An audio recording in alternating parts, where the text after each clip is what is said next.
धनतेरस के पर्व के महत्व को समझाने के लिए यहाँ एक विस्तृत धनतेरस की कथा प्रस्तुत है, जो इसके धार्मिक और सांस्कृतिक महत्व को उजागर करती है। पौराणिक कथा धनतेरस की कथा का संबंध दो प्रमुख घटनाओं से है। पहली घटना भगवान धन्वंतरि से जुड़ी हुई है, जो इस दिन के नाम और पूजा के मूल में है, और दूसरी कथा राजा हिमा के पुत्र से जुड़ी है, जो यमराज और मृत्यु से बचने की अनोखी कथा है। भगवान धन्वंतरि का प्राकट्य पुराणों में वर्णित है कि प्राचीन समय में देवताओं और दानवों के बीच अमृत प्राप्त करने के लिए समुद्र मंथन हुआ था। समुद्र मंथन एक बहुत ही महत्वपूर्ण घटना थी, जिसमें मंथन से अनेक रत्न और अमूल्य वस्तुएं प्रकट हुईं। मंथन के दौरान ही भगवान धन्वंतरि प्रकट हुए, जो अपने हाथों में अमृत का कलश लिए हुए थे। भगवान धन्वंतरि को आयुर्वेद का जनक माना जाता है। वे चिकित्सा के देवता हैं और उनका प्राकट्य मानव जाति के स्वास्थ्य और दीर्घायु की कामना के रूप में हुआ था। उनके अमृत कलश के साथ प्रकट होने से धनतेरस के दिन उनका पूजन स्वास्थ्य, समृद्धि और आयुष्मान जीवन के लिए किया जाता है। राजा हिमा की कथा धनतेरस की दूसरी कथा राजा हिमा और उनके पुत्र से जुड़ी है। एक बार राजा हिमा के ज्योतिषियों ने भविष्यवाणी की कि उनके पुत्र की मृत्यु विवाह के चौथे दिन सर्प के काटने से होगी। इस भविष्यवाणी से सभी चिंतित हो गए। राजा हिमा की पुत्रवधू ने अपने पति की रक्षा के लिए एक अनोखा उपाय सोचा। विवाह के चौथे दिन जब मृत्यु की घड़ी निकट आई, तब राजा हिमा की पुत्रवधू ने सोने चांदी के आभूषण और बहुत से सिक्के इकट्ठा करके अपने पति के कमरे के दरवाजे पर रख दिए। उसने घर के चारों ओर दियों की माला जलाकर घर को रोशनी से भर दिया और रात भर अपने पति को कहानियां सुनाकर और गीत गाकर जगाए रखा, ताकि वह सो न सके।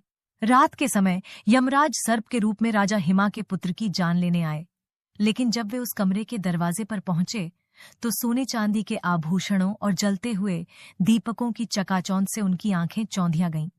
यमराज, जो सर्प के रूप में थे, भीतर प्रवेश नहीं कर सके और दरवाजे के बाहर बैठे रहे।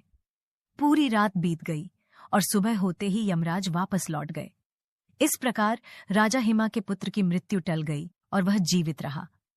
इसी घटना के स्मरण में हर वर्ष धनतेरस के दिन दीप जलाने और धातु के आभूषण या बर्तन खरीदने की परंपरा चली आ रही है। इसे यमदीप दान भी कहा जाता है, जिसमें लोग यमराज को प्रसन्न करने के लिए दीप जलाते हैं, ताकि उनके परिवार में किसी की अकाल मृत्यु न हो और सभी को दीर्घायु का वरदान मिले। धनतेरस की पूजा विधि धनतेरस के दिन विशेष रूप से मां लक्ष्मी और भगवान धन्वंतरि की पूजा की जाती है। इस दिन लोग अपने घरों की सफाई करते हैं, ताकि माता लक्ष्मी का स्वागत कर सकें। घर के मुख्य द्वार पर दिए जलाए जाते हैं और सोने चांदी के आभूषण या बर्तन खरीदने का रिवाज है। इसे शुभ माना जाता है और ऐसा विश्वास है कि इससे घर में धन, वैभव और समृद्धि आती है।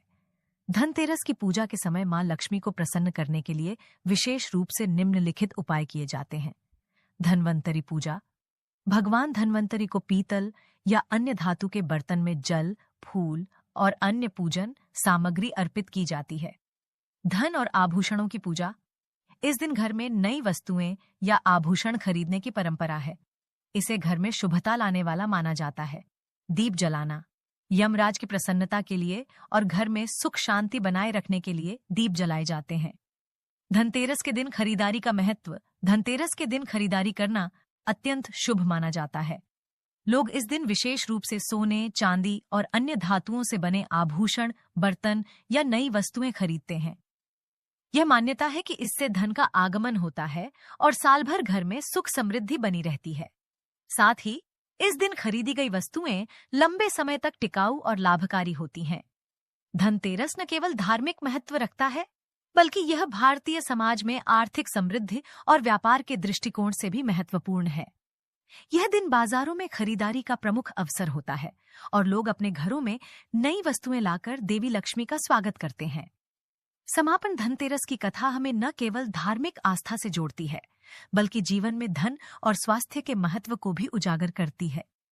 भगवान धन्वंतरि के रूप में आयुर्वेद और स्वास्थ्य का संदेश और राजा हिमा की पुत्रवधू की चतुराई हमें सिखाती है कि सही समय पर सही उपाय करने से जीवन में बड़ी बड़ी बाधाओं को दूर किया जा सकता है।